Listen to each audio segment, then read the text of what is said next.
対に勝つために努力していたレースで負けた同室であるアドマイヤベガになんて声をかけようか悩んでいたけどあまり落ち込んでない様子だったので話を聞いているうちにとんでもないのろけ話に飲み込まれていくカレンちゃん。今日の綾部さん惜しかったなぁ。もう少しで勝てたのに。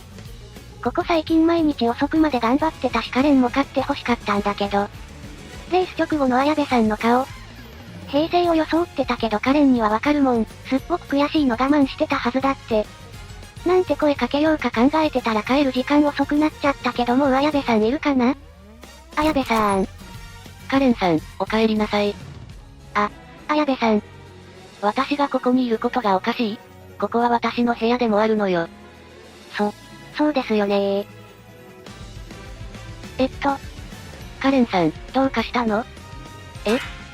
そんなところに突っ立ってないで入ってくればいいでしょう？ここはカレンさんの部屋でもあるのよ。じゃあお言葉に甘えまして。変なカレンさんね。思ったほど落ち込んでない？今日のレースは絶対に勝つって綾部さんすごく意気込んでたしトレーニングだって毎日一生懸命頑張ってた中で負けちゃったのに。カレンさん。はい？らしくないわね。そんなそわそわしちゃって。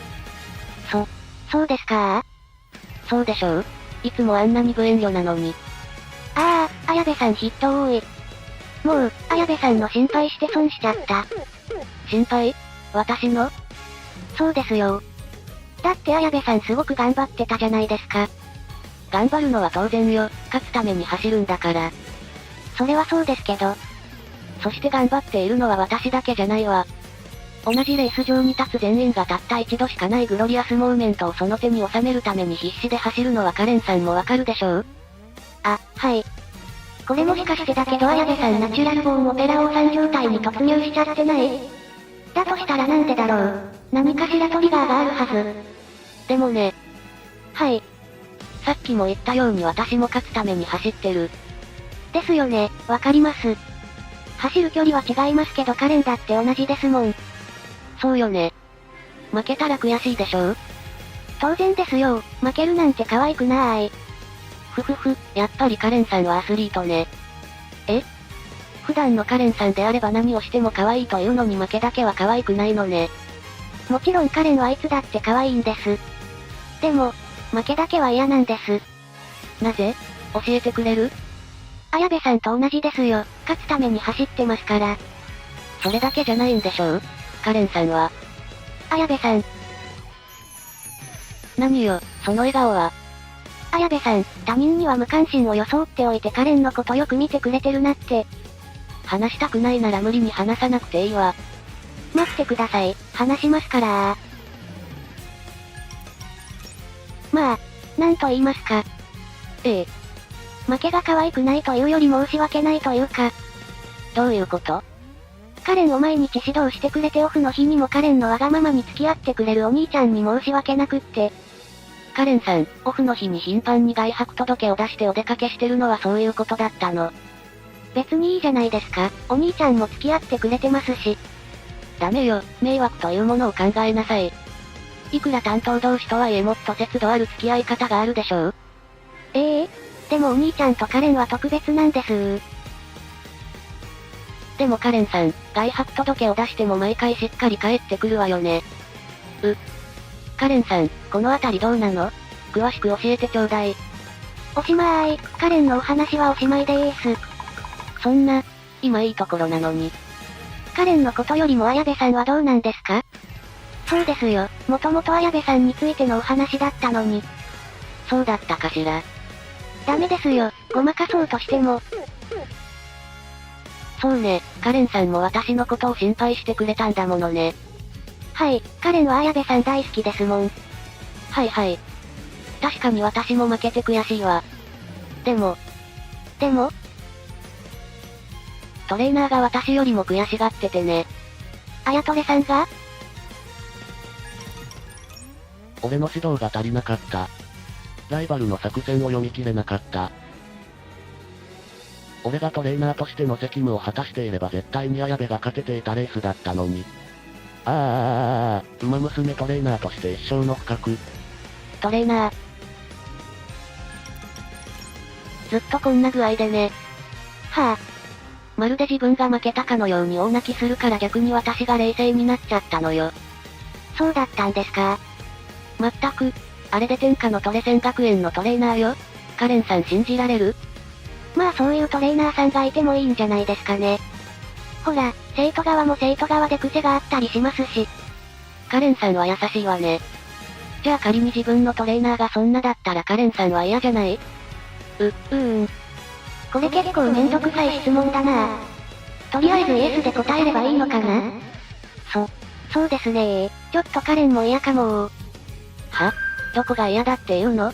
担当が負けて涙を流せるほどの男よ。いけない。間違えちゃった。慌てず冷静に訂正を。なーんて、嘘でーす。カレンさん。全然嫌じゃありませんよ。まさに一心同体って感じですよね。はぁ。綾部さん。カレンさん、ちゃんと話聞いてたの？私の話しっかり理解してる？そんな。仕方ないわね。私のトレーナーがどんな男かみっちりと教えてあげるからよく聞きなさいね。助けてお兄ちゃん。とまあそんな出来事もあったわね。今となってはいい思い出だわ。そうですか。長すぎる。全然お話が終わらないよ。それでね、今日のレースを終えてのトレーナーの涙で私は気づいたの。気づいたって何にですか？トレーナーはきっと私のことが好きね。はい？オペラ王の冠をかけてもいいわ。トレーナーは私にベタ惚れしてるってね。そんなの好きに決まってるじゃないですか。教え子ですよ。綾部さんが負けて大号泣するなんてよっぽど愛されてる証拠ですよね。そして二人はやがて栄光をつかみましたとさ。めでたしめでたし。綾部さん、もう終わりでいいですよね。カレンもう寝ようかなって。カレンさん、違うわ。トレーナーはね、私のことを教え子として好きなんじゃないの。一人の女として好きなのよ。綾部さん、それ本気で言ってます。カレンさん、懐疑的な眼差しを向けるのはやめなさい。それはないんじゃないですか？どうしてそう思うの？返答次第では許さないわよ。ちょっと待ってください。綾部さん落ち着いて。そうね。ちょっと頭に血が上ってしまったわ。ごめんなさいカレンさん、許してちょうだい。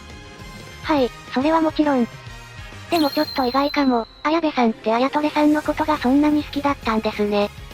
ちょっとカレンさん、いつ私がトレーナーが好きだなんて言ったの？